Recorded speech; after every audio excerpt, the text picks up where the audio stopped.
Hello and welcome back to the virtual classroom.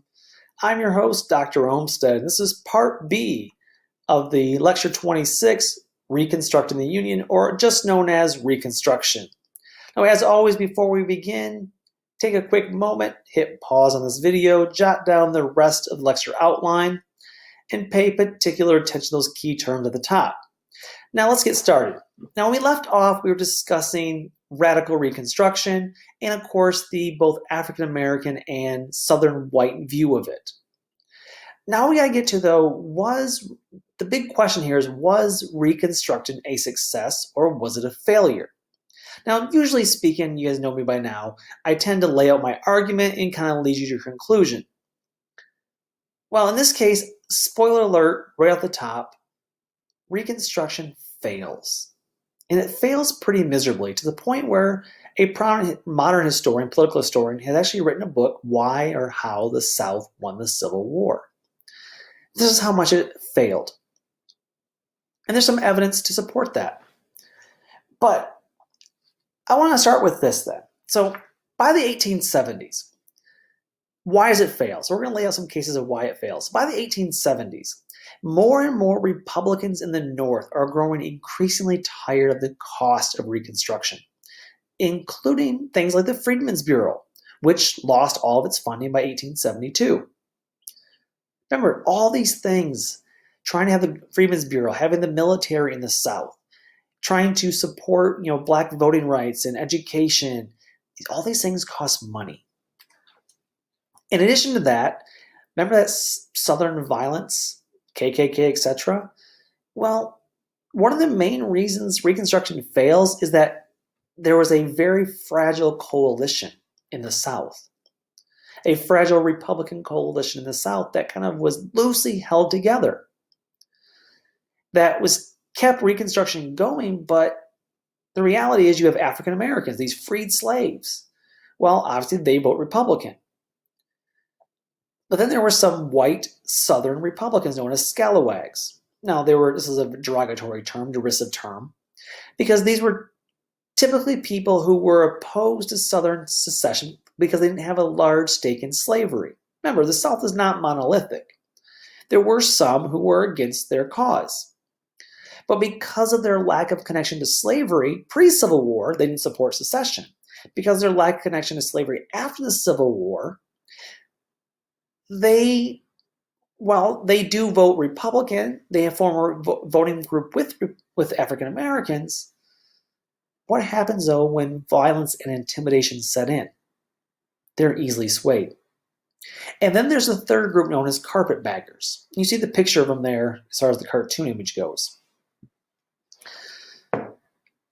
They are viewed with adamant hostility in the South. What these are northern, or they're known as opportunistic Northerners, who moved to the South during Reconstruction.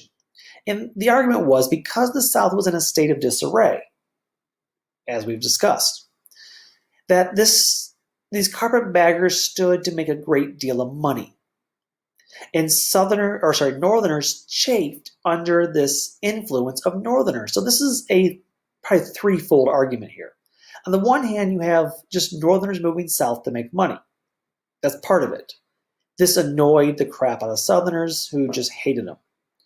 On the other hand, they were doing some good for Southerners, as far as Southern blacks, that is. And then on the other standpoint, you have just that Northern influence, that cultural, that bias that the South hated. So there's an economic component, there's a cultural component, there's a societal component to this.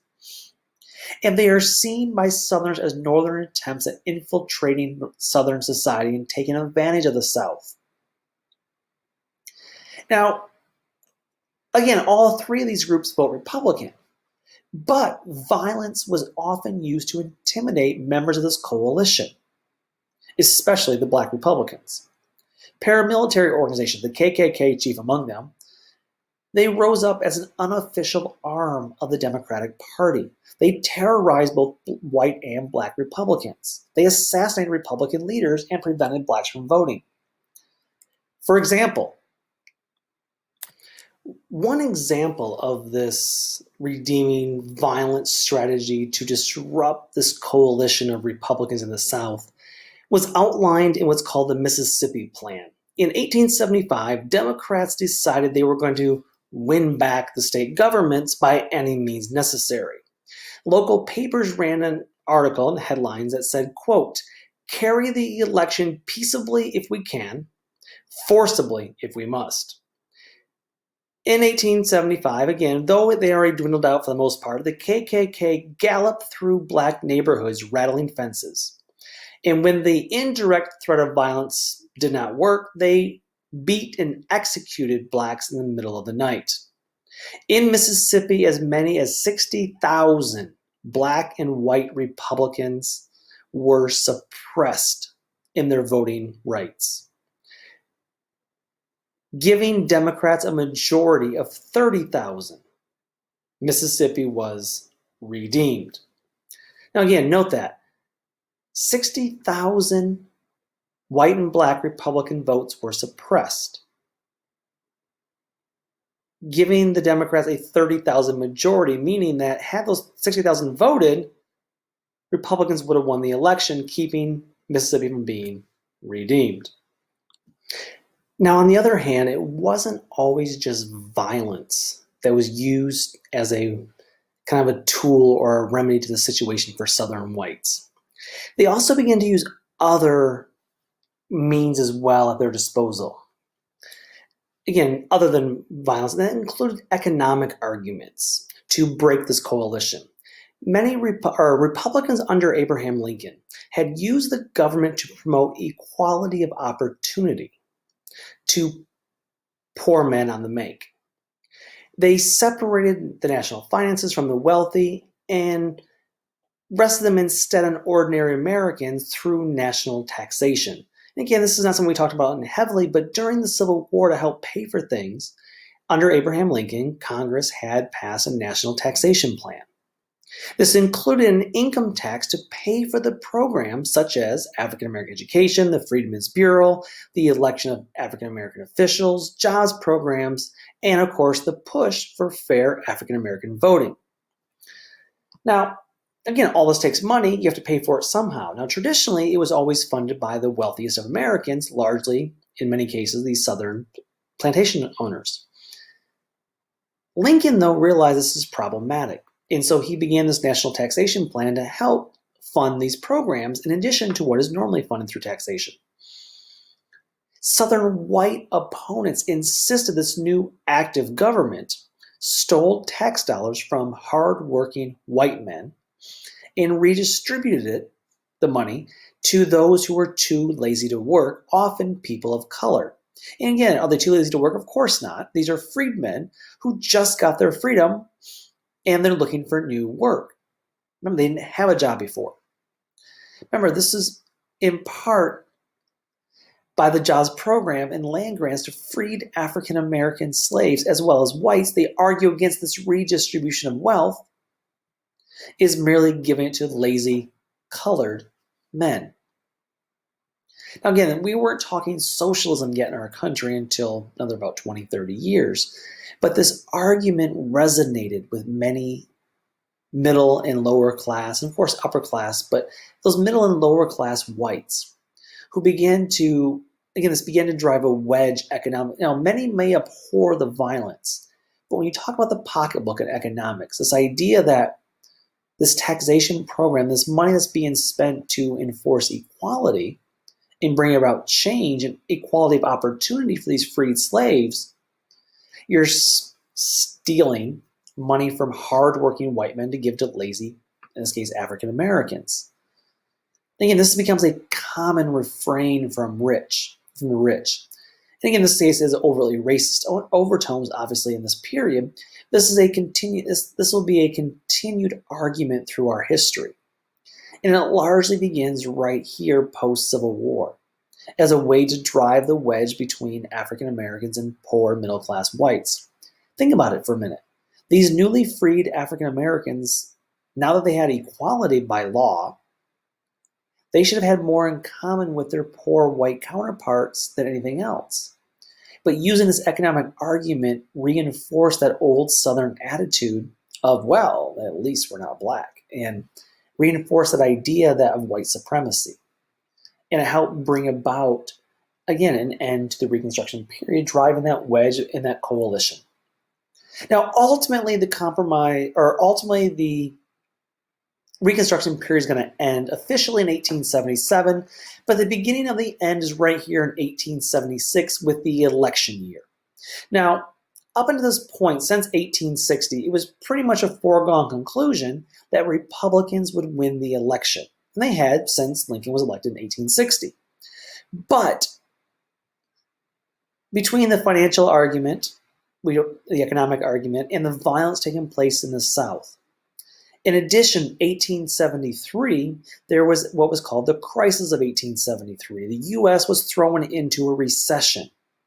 And again, this was largely caused through speculative banking and a pyramid scheme that caused many loaning institutions to go bankrupt, and unemployment rose to 14%, which is what we are right now in 2020 thanks to the coronavirus. Now, the Panic of 1873 launched a 4-year recession. And depending on how you look at things, a depression. And it shifted attention away from the violence of the South. So all that violence took place, the economy took the attention away from the violence, which Northerners abhorred the violence. And they seemed more willing to fight for Reconstruction with the violence ongoing. But once the panic set in and the recession came in, now that economic argument the South touted as, well, you're stealing money from the rich and giving it to the poor, lazy people, this begins to withdraw that support for Reconstruction efforts. And it refocuses on the economy rather than the violence. And sure enough, in 1876, again, this is at the 3rd year of this economic depression. And so in 1876, we have two candidates. We have Rutherford B. Hayes, the Republican, and Samuel Tilden, the Democrat. Now, Republicans are experiencing a tremendous backlash thanks to this Panic of 1873 depression. And Tilden was a Northern Democrat. And so you get kind of this juxtaposition here. The Democrats were smart here. They chose a Northerner, not someone they wanted, but someone who could win. And sure enough, when the election results come in, who wins the election? Now you see on the map that technically Hayes does by 1 vote, by the 50% plus 1 margin in the Electoral College. But the reality was, if you look a little further at the election, you will find out that just on election day, that when the results came in, Tilden actually polled higher. He won the popular vote, and he was leading the Electoral College by 19 votes, with 20 electoral votes still in dispute. And those 20 came from South Carolina, Florida, and Louisiana. You see, those southern states that somehow turned Republican? Really? Again, you should know from looking at that, there's a problem there. There's a bigger story there. Because Florida, South Carolina, Louisiana, those electoral votes should easily go to Tilden as a Democrat. Now, you can maybe make the argument it's because he's a Northern Democrat. Well, maybe, but no. Instead, these votes were up for dispute, or they're under disagreement. And these disputed votes became a way for Democrats to win even when they lose. And so what happens is, in 1877, they do what's called the Compromise of 1877. And basically it was a backdoor informal deal between Republicans and Democrats.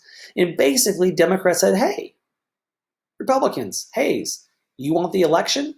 Sure, we'll give you those needed votes. We'll give you South Carolina, Louisiana, Florida. And you can become president. But you need to do something for us instead. And what you need to do for us is remove all federal troops from the South. So in 1877, we have the Compromise of 1877, this informal, unwritten deal that settles the election. It awards Hayes the victory as president. over Tilden if Hayes will agree to remove Union troops from the South. And what you get is this cartoon here. On the left is a man who's Irish, a staunch Democrat voter. He looks very simian. In the middle is, of course, Nathaniel Bedford Forrest, the Grand Wizard of the KKK. And on the right is a former Confederate officer. I'm sorry, former Confederate officer Nathaniel Bedford Forrest, and on the left is a banker. And so we have this Irishman on the left, we have this former Confederate soldier, the Grand Wizard of the KKK in the middle, and on the right we have a banker. Now, and of course, at their feet, of course, is the African American. Why? Because once you remove federal troops from the South, Reconstruction's over. It allows Democrats to regain full control of the South and essentially let the North turn a blind eye to many of the events that would occur in the South after the Redeemer Democrats took over. It allows Southerners to do whatever they want. The South is effectively delivered into the hands of the Redeemers. Reconstruction is over, and Reconstruction is officially a failure. Here's another image of the White League and the KKK holding the skull over the African Americans. So what is the legacy of Reconstruction? Well, we're going to see rampant, vast black disenfranchisement until the 1960s, for 100 years. We're going to see widespread sharecropping that we'll discuss in a minute. Civil liberties that were guaranteed by the amendments are going to be ignored. Remember, they're citizens. All those amendments apply to them. African Americans, not going to be held. And the Democratic Party will remain incredibly powerful in the South, producing strong ties to conservative political movements, leading to what's called the New South. And so, post-Compromise of 1877, we have a new era known as the New South, to replace the Old South. As we'll see, it's not that much different than the Old South. And so this is the term, the New South, to describe post-Reconstruction South after 1877, after the Compromise of 1877. And it's heavily influenced by the plantation, agricultural economic system, buoyed by white supremacy and economic exploitation. Remember, although the South is largely agricultural, still very few Southerners are able to afford their own land. Thus, majority of farmers have to rent land. This led to what's called tenant farming and sharecropping. Now, tenant farmers, both white and blacks, will become tenant farmers. You rent a piece of land as a tenant from the landlord. As a tenant farmer, you have some control of the crops you grow, but you have to pay the rent to the landlord. The problem is you often fall quickly into debt to your landlord because you often have to borrow on credit things like tools or seed with the hope of paying it back at the end of the year. Well, that's all well and good until your crop doesn't come in as full as it should, and then you're now in debt to them. And they will force you to shop at local stores that they own, which charge larger prices, and this creates a perpetual series of debt. And this will eventually develop into the most nefarious system post-Reconstruction, which is called sharecropping. In sharecropping, again, you're paid in shares of a crop, but a family works a very specific piece of land in return for a share of the crop that's produced on it. And so, again, a plantation owner, no longer have slaves, so they will do what's called sharecropping. They take a portion of their crop, their land, they give it to a black family. Say, here, grow crops here. In return, you will give me a certain portion every year of your crop yield. You can keep the rest. The problem is, in a bad harvest year, they won't receive a smaller percentage. They receive their full allotment, and thus the black family has less to live on. This, again, perpetuates a debt peonage system. So, because freed slaves had very few skills outside of farming, because of the black codes that kept them from working other jobs, they end up being forced to return to their former plantations, as we saw on that map earlier. And this creates a cycle of debt that leads to slavery by another name. Sharecropping is one of the worst forms of economic exploitation post-Civil War. And again, it will be employed by African Americans, poor whites, and also Mexican Americans as well. Perhaps even worse was and you see the growth here of the sharecropping system as you see the formation from the same map we saw earlier. And then also the growth of sharecropping by 1880 will spread all throughout the South as former plantations turn into sharecrops to exploit poor whites, African Americans, and Mexican Americans. Perhaps more nefarious, though, was the convict leasing system. And again, this grows out of that old idea of the 13th Amendment that says, abolish slavery and involuntary servitude except in the case of imprisonment. And so what happened in the South, in many states, they adopted what's called the convict leasing system. In other words, the state provided workers through the penal system during the Reconstruction period. The state would lease convicts to companies, plantations, to work during the day. Often they're usually unpaid. And the prison would and then they'd return to prison at night. And of course, the prison would receive a small kickback, and the farmers would enjoy cheap, exploitable labor. So what's wrong with this? Well, what's wrong with this is this led to the systematic exploitation of African Americans after the termination of slavery. Here's what I mean by this.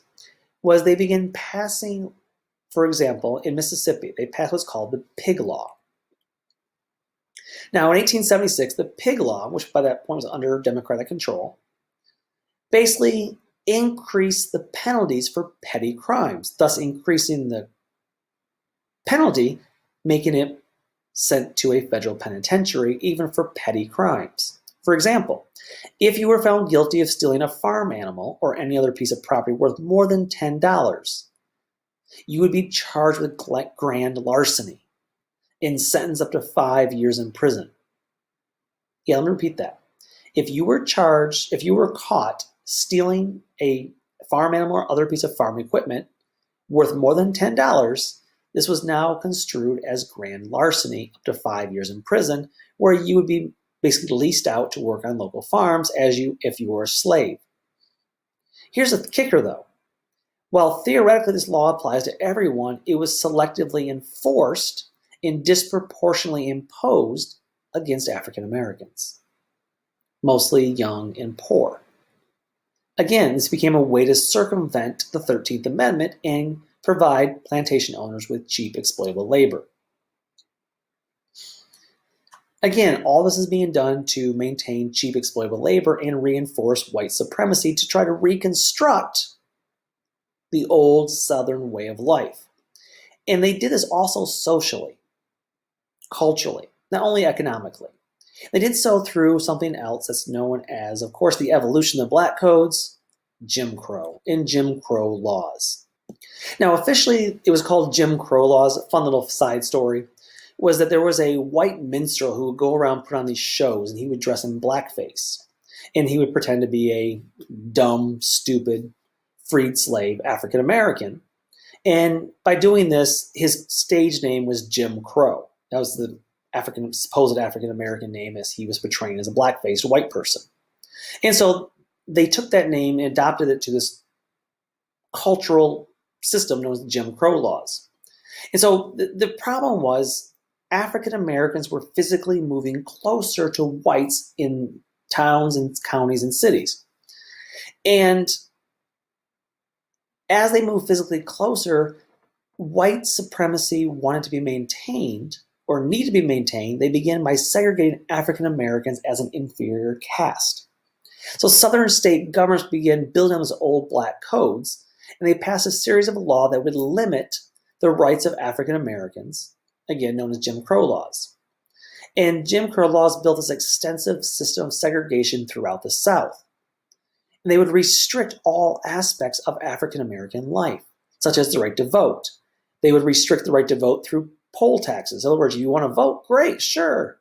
You got to pay a small fee, though. And again, theoretically, this applied to everyone, white and black, but only selectively enforced. Or through poll taxes and also through literacy tests. So hey, here's a test to take. can you pass this 25 question test that are about random questions, some about government, some about just random, like, what is the third letter of the fourth word of the fifth sentence of this last word? Again, tongue twister, IQ type tests. And again, these tests were meant to be unpassable by anyone, but only selectively enforced. And while both these will be challenged in a court of law as violating the 15th Amendment, ultimately the courts uphold it. Within 20 years, every southern state is segregated. Jim Crow laws separate blacks and whites everywhere. Yes, the ballot box, but also in public spaces, accommodations, education, train stations, bus stations later on. Again, restaurants, any public space. Now, this would be challenged in court. This violates the Constitution. The 14th Amendment included what was called the Equal Protection Clause that would not allow this as a citizen. You are provided equal opportunities and access as citizens of the United States. And it was challenged in the Supreme Court case Plessy v. Ferguson in 1896. And this revolved around a mixed-race man by the name of Homer Plessy who sued to overturn a law that segregated railroad facilities. Plessy argued that separate facilities violated the 14th Amendment Equal Protection Act clause. Supreme Court disagreed in a 7-1 decision. There was only 8 members at the time, but still 7-1. This is a landslide victory. That they ruled as long as the facilities were equal, they could be separate and still honor the 14th Amendment. This became the dogma known as separate but equal. It was a legal doctrine that would uphold Jim Crow laws for the next 70 years. Now, the reality, of course, was that segregated African American facilities were actually always separate, but yet never equal. And basically, segregation, this codified Jim Crow laws and codified segregation throughout the South. It stifled economic competition. It regulated African Americans as second-class citizens in both terms of economics and in political rights. And of course, in places here like Texas and California, not only was this applied to African Americans, but Mexicans and Mexican Americans as well. In fact, here in Texas and California, we had 3 schools. We had the white school, we had the black school, and we had the Mexican school. And of course, you can figure which one got the most state funding. There's no way on earth that the state of Texas or California was going to offer equal funding to the Mexican school and the black school. Usually the black school and Mexican school were one-room schoolhouses where the oldest kids taught the youngest kids from, well, K through 12, versus the white school, which is a full functioning school building. Now, the question now is, how do you reinforce and enforce the Jim Crow segregation? And often it was through this new wave of extrajudicial violence known as lynching. Now, lynching had been going on before the Reconstruction period, but post-Reconstruction, it became a skyrocketing endeavor, something of an institution in the South. Again, definitionally speaking, it's an extrajudicial punishment, usually execution, by an informal group, often a mob. It operates outside the law, though most often had cooperation of law enforcement. Lynching was justified through the accusation that the person had committed a crime, even prior to the actual trial. And of course, statistically, you can see it begins to skyrocket post-Civil War. You have an average of almost 200 lynchings per year.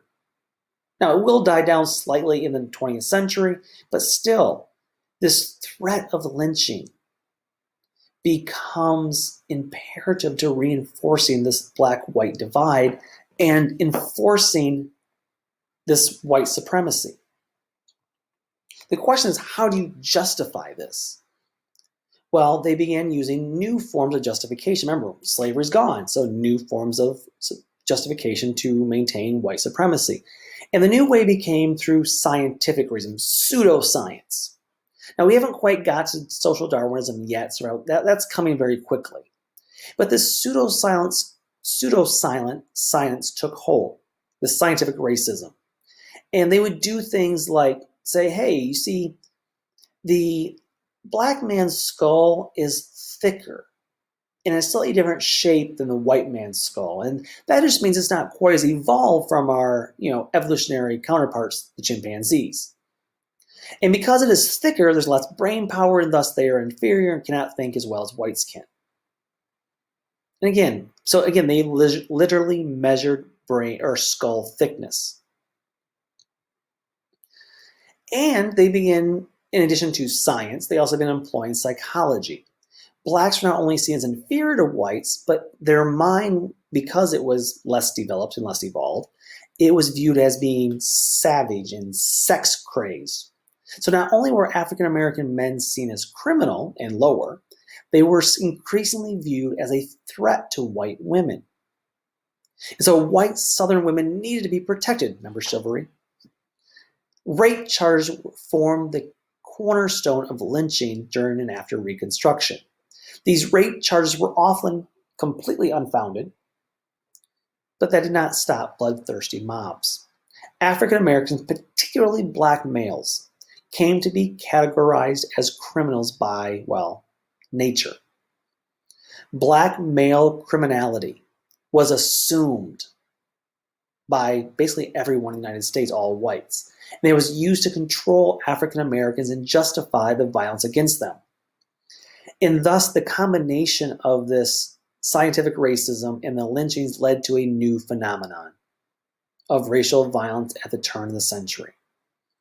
Spectacle lynching.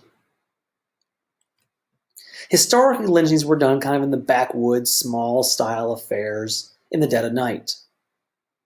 But these lynchings post-Reconstruction, when you combine this idea that, black men are sex crazed, they're criminal, they're savage, they're lower, with the idea you need to protect white women from their savagery, it became a spectacle event to watch a black man get lynched.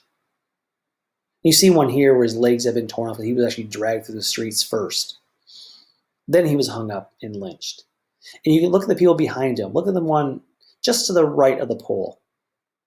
He's smiling. He's having a good time watching this. This became tantamount to watching Sunday football. It was a spectacle event where everyone in town gathered to watch it. Now, this particular event you see here, where this actually becomes a postcard that people will actually send to commemorate this lynching of Jesse Washington. Again, everyday, normal people, regular people, would take part in these lynchings because it was so normalized that, black men were sex crazed, inferior, and because of Jim Crow laws being entrenched in partly into the Supreme Court, in the pseudoscience backing this up, this became normal. Shopkeepers, preachers, teachers, in their minds, that gruesome so-called crime committed by the savage black man justified the lynching. This is the New South. And this is where we're going to end this lecture. And again, it ends on a very dour note. But in many ways, the New South is very similar to the Old South. There is still white supremacy. There is still this idea that blacks are second class, lower. And even though slavery is gone, Jim Crow remains. And Jim Crow will basically rule the South through the 1960s. So almost 100 years total after the Civil War. But nonetheless, change will come. It'll be slow, but progress will be made when we move to the 20th century. But until next time we meet, hope you all have a great day and take care. Bye-bye.